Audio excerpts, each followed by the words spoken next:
Welcome to home kitchen. ఈరోజు మనం మజ్జిగ చారు చేసుకోవడం చూద్దాం. దానికి కావాల్సినవన్నీ ఇక్కడ మనం రెడీ చేసుకొని పెట్టుకుందాం. ఎక్కువ ఐటమ్స్ ఏమి ఉండవు, నార్మల్గానే ఉంటుంది. ఎండాకాలం కదా, కొంచెం మనం ఇలా మజ్జిగ చారు చేసుకుంటే కొంచెం చనవ చేస్తున్నోళ్ళు కాబట్టి మనం ఇప్పుడు కడాయి తీసుకొని దాంట్లో సరిపడంత ఆయిల్ తీసుకొని జీలకర్ర, ఆవాలు, ఎండుమిర్చి, అలానే ఒక పెద్ద సైజు ఉల్లిపాయని సన్నగా తరుక్కొని ఉల్లిపాయ కూడా వేసుకోవాలి. ఇప్పుడు కొద్దిగంత కరివేపాకు, అలానే అల్లం వెల్లుల్లి పేస్ట్, పసుపు, అట్లానే పచ్చిమిర్చి పేస్ట్ చేసుకోవాలి. వీటిలో ఎవరిష్టం వాళ్ళది. కొంతమంది కారం వేస్తారు, కొంతమంది పచ్చిమిర్చి వేస్తారు. కానీ మేము ఇట్లా పచ్చిమిర్చి వేసుకుంటాం. మా అమ్మ చిన్నప్పుడు బాగా వేసేది మాకు ఇవి. మా ఇంట్లో రెగ్యులర్గా వారానికి ఒకసారి మజ్జిగ చారు ఉంటుంది. ఎండాకాలం అయితే కంపల్సరీ. ఇప్పుడు ఈ మజ్జిగని మనం ఇందులో పోసుకోవాలి. మజ్జిగ మనకి ఎంత కావాలని చూసుకొని పోసుకోవాలి. ఇప్పుడు వీటిని మనం మరగనియాలి. మీకు అవసరమైతే కొద్దిగంత మీరు వాటర్ కూడా యాడ్ చేసుకోవచ్చు.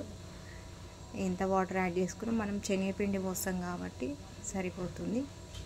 ధనియాల ఇది పౌడర్, మనం మామూలుగా ధనియాల పోపులో కూడా వేసుకోవచ్చు. కానీ ఇక కొంతమందికి పంట కిందికి వస్తుందని ఇష్టం ఉంటుంది కాబట్టి ఇట్లా పౌడర్ వేసుకోవచ్చు. ఇది ఆప్షనల్, మన ఇష్టం, వేసుకోవచ్చు వేసుకోకపోవచ్చు, కానీ బాగుంటుంది వేసుకుంటే కూడా. ఇప్పుడు ఇది మరిగింది కదా, దీంట్లో మనం బేసన్ పిండి ఉంది కదా, శనగపిండిని కొద్దిగా 2-3 స్పూన్స్ తీసుకొని మంచిగా ఇట్లా కలుపుకొని ఇందులో పోసుకోవాలి, గడ్డ కట్టకుండా. ఇప్పుడు మనకు చిక్కగా అవుతుంది. ఎంత చిక్కగా కావాలనే చూసుకొని దాన్ని బట్టి మనం శనగపిండిని వేసుకోవాలి. ఎక్కువ వేసుకుంటే శనగపిండి ఎక్కువ వేసుకోవాలి. ఇప్పుడు కొత్తిమీర వేసుకొని కొద్దిగంత మరగాలి. ఆ శనగపిండి అనేది ఉడికినాక మీకు తగ్గుతుంది అనమాట. ఇట్లా మంచిగా అవుతుంది, ఇలా చిక్కగా. ఇది కూడా క్వాంటిటీ బట్టి మనకు చిక్కగా కావాలా, నీళ్ళు ఉండాలని నార్మల్గా ఉండేటట్టు చూసుకోండి. ఎందుకంటే కొద్దిసేపు అయినాక చిక్కగా అవుతుంది. ఇప్పుడు కొద్దిగా వాటర్ లాగా ఉన్నా కూడా చల్లగా అయినాక చిక్కగా అవుతుంది, అందుకని చూసుకోవాలి. ఇప్పుడు ఒక బౌల్లోకి మనం తీసుకోవాలి. వీటిలో మేము చిన్నప్పుడు బజ్జీలు వేస్తుండే అనమాట. మా అమ్మ కంపల్సరీ మేము బజ్జీలు వేసుకొని చేసుకుంటుంటుంది. చాలా రోజులు అయిందనేసి ఇంకా బజ్జీలు వేసి ఉంటుంది. వీటిలోనే ఆలు బజ్జీలు. మనం ఆలుని స్లైడ్ చేసుకొని పక్కన పెట్టుకోవాలి. మనకి ఎట్లా అంటే ఆలు బజ్జీలు ఎలా వేసుకుంటాం రెగ్యులర్గా, అదేవిధంగా బేసను, కారము, ఉప్పు, కొద్దిగంత వామ, అల్లం వెల్లుల్లి పేస్ట్, వీటిని వేసుకొని పేస్ట్ ఇలా చేసుకోవాలన్నమాట. ఆయిల్ కొద్దిగంత వేడి వేసుకోవాలి. వేసుకోవడం వల్ల ఏమవుతుందంటే సోడా వేయకుండా పొంగుతుంది అనమాట.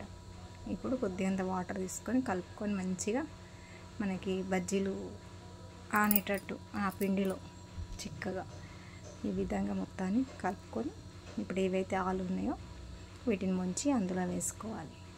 ఈ బజ్జీలు రెడీ అయ్యాక మనం మజ్జిగలో వేసుకొని తింటే చాలా అంటే చాలా బాగుంటుంది. మేము చిన్నప్పుడు బాగా చేస్తుండే ఇట్లనే. బజ్జీల కోసం మజ్జిగ చారు చేసుకుంటుంటే, ఎందుకంటే అది కలుపుకొని తింటే టేస్ట్ బాగుంటుంది అనమాట. అట్లా ఆ విధంగా ఇప్పుడు ఎవరు చేసుకుంటలేనట్టు, నాకు తెలియదు కూడా చేసుకుంటారో లేదో, కానీ మేమైతే రెగ్యులర్గా చేసుకుంటాము. అంటే బద్ధకం ఎక్కువ ఉంటే చేసుకోండి, ఉట్టి మజ్జిగ చారు చేసుకుంటాం. కొంచెం బద్ధకం లేదనుకోండి చేసుకుంటాం అనమాట. ఇప్పుడు వీటిని మనకి ఫ్రై అయినాయి కదా, అన్నిటిని ఒక బౌల్లోకి తీసుకొని ఏదైతే మనం మజ్జిగ చారు చేసి పక్కన పెట్టుకున్నాం కదా, వాటిలో డిప్ అయ్యే విధంగా మనం వేసుకోవాలన్నమాట. తినే ముందు వేసుకుంటే ఏంటంటే తొందరగా మెత్తగా కాదు, ఎందుకంటే చారు మెత్తగా ఉంది కదా. అట్లా ఈ విధంగా వేసుకుంటే చాలా